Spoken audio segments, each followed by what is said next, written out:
walang pinoprotektahan, walang kasinungalingan, serbisyong totoo lang.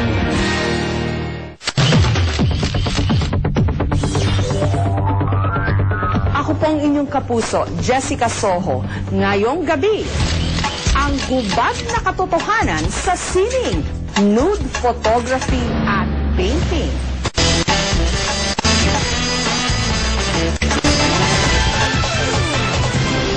Isa sa pinakamagandang nilikha ng Diyos, katawan ng tao. Kaya naman ito ang nagsisilbing inspirasyon ng mga artist.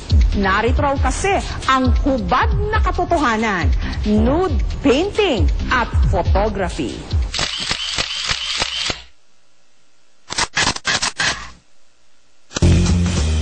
Noon hanggang ngayon, isa sa paboritong ipinta ng mga pintor, hubad na katawan.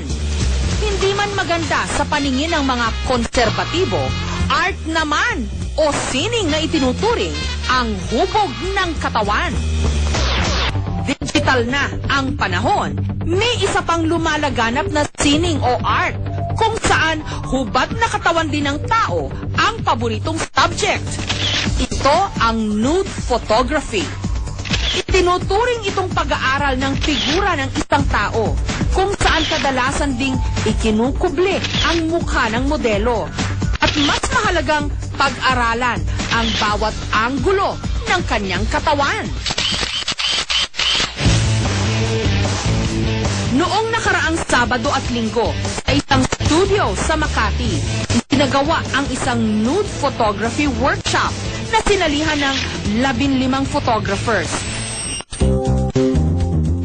Ang magsisilbing modelo para sa mga photographer, ang 20 anyos na si Lian. Ito na raw ang ika-4 niyang beses ng pagsabak sa nude modeling. Ang nude photography workshop na ito, 2 beses kada taon daw inoorganisa ng Philippine Center for Creative Imaging o PCCI, isang premyadong digital arts training center. Mahigit 6,000 piso ang bayad para makasali sa 2 araw na workshop na ito. Si Lian, mas komportable pa nga raw siyang maghubad sa mga photo session katulad nito kesa rumampa ng naka-lingerie. Pagka-rumampa ako, hala, sino kaya yung mga nandyan na nanonood at makikita yung lahat ng body parts, gano'n. Eh, at least kapag nude, alam ko na yung close yung area na photographers lang yung kaharap ko.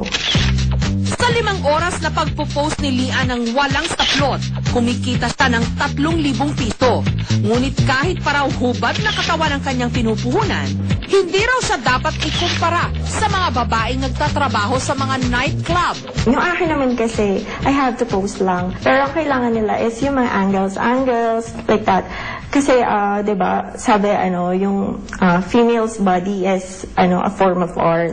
And then, yun lang yung kailangan nila for my body.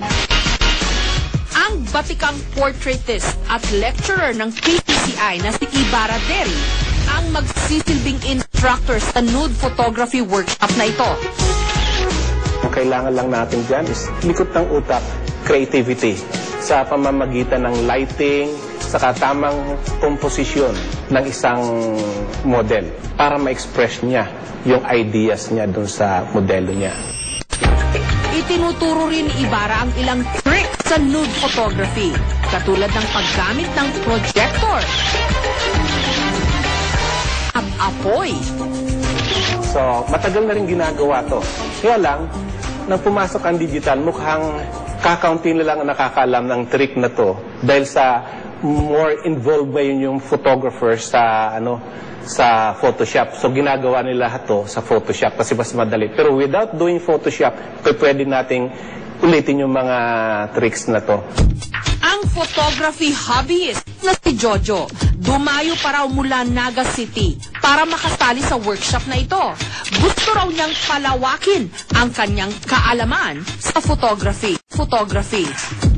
I don't earn my living from photography. So, siyempre, being a hobbyist, I want to explore.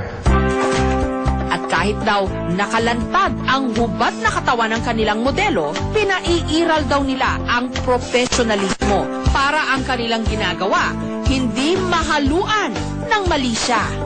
Ako kasi I always maintain my distance para hindi siya makonscious sa akin, hindi rin ako makonscious.